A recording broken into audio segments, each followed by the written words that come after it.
We were trying hard. This is our military. Don't you take a picture of me. You do not have the right to take a picture of me.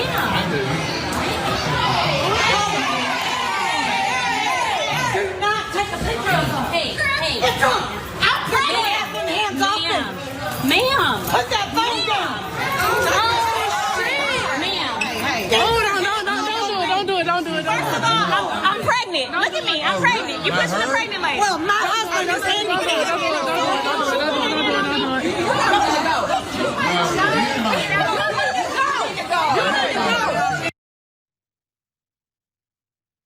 Okay. Let's go ahead and put up the Karen full mask here. Now, ma'am, while I'm in agreement with you that a picture should probably not have been taken of you, I am not in agreement that it cannot be taken. You are in a public arena.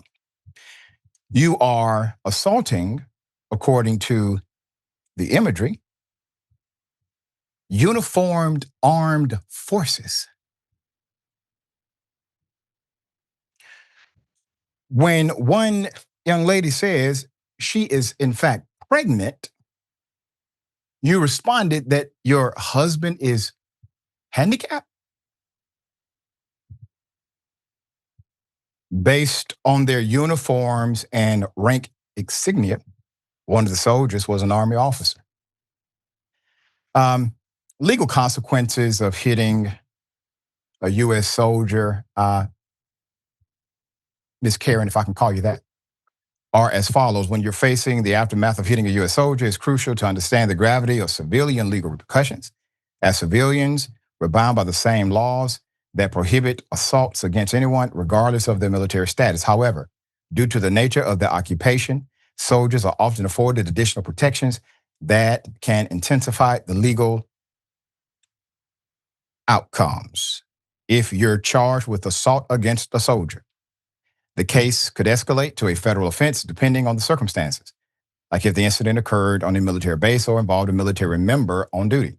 Federal charges generally carry heavier penalties than state-level offenses, potentially leading to longer jail time and more significant fines. In some cases, the penalties of assaulting a military member could include substantial prison sentences, steep fines, permanent criminal record. Moreover, in certain situations, you might face charges under both civilian and military law, known as concurrent jurisdiction.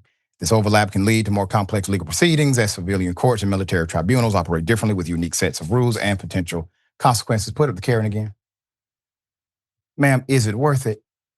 Was it worth it for whatever you were protesting?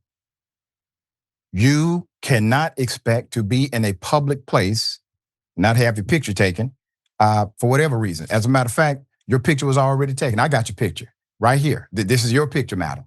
Okay, I wasn't even at the facility with you. But I promise you had a picture taken when you left your house. You had a picture taken when you drove to the event. You had a picture taken as you walked in and as you left out and went back to your home. There are a lot of pictures of you to and fro because you're in a public space. All right, just thought I'd help you there. Very unfortunate. Thank you to Jordan, one of my producers, my senior producer. He is from military.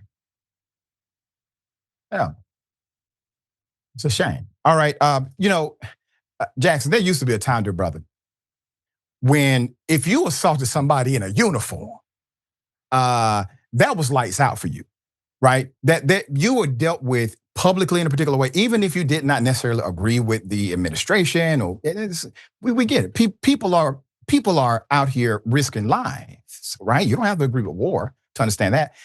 This couple was able to get away with it. People did say, ho, ho, ho, like what you doing?